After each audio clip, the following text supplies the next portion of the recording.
Hi అండి, welcome back to my channel. Idli అయితే ఎప్పుడు ఒకేలా కాకుండా ఇలా పెసరపప్పుతో ట్రై చేయండి. చాలా హెల్దీగా, చాలా ఈజీగా, చాలా టేస్టీగా ఉంటుందండి. సో ఫస్ట్ అయితే నేను బ్యాటర్ ఎలా ప్రిపేర్ చేసుకున్నా చూసేద్దాం రండి. సో నేను ఇక్కడ 1 కప్ పెసరపప్పు తీసుకున్నాను. ఓన్లీ పెసరపప్పు అండి, ఎల్లో కలర్ది.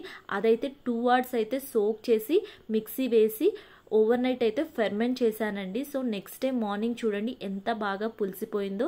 సో మీకు వాటర్ కావాలంటే వాటర్ యాడ్ చేసుకోండి. ఇక్కడ నేను సాల్ట్ కానీ సోడా పొడి కానీ ఏమీ యాడ్ చేయట్లేదండి.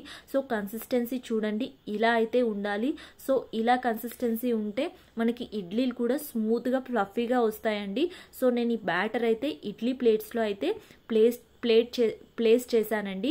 సో ఇదైతే మన ఇడ్లీ కుక్కర్ పెట్టుకొని మనం నార్మల్గా ఇడ్లీ ఎలా కుక్ చేస్తామో అలానే కుక్ చేయాలండి. ఫస్ట్ అయితే నేను వాటర్ యాడ్ చేశాను. సో 1 గ్లాస్ వాటర్ యాడ్ చేసి ఈ ఇడ్లీ ప్లేట్స్ అయితే దాంట్లో ప్లేస్ చేశానండి.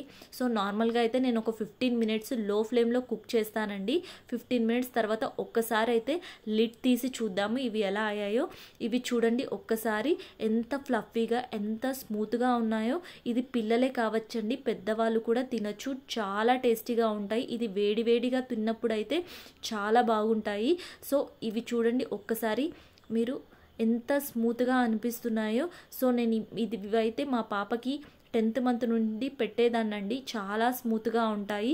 సో మీకు ఈ వీడియో నచ్చితే ట్రై చేయండి. ట్రై చేసి ఎలా వచ్చిందో కమెంట్ బాక్స్లో కమెంట్ చేయండి. Thank you.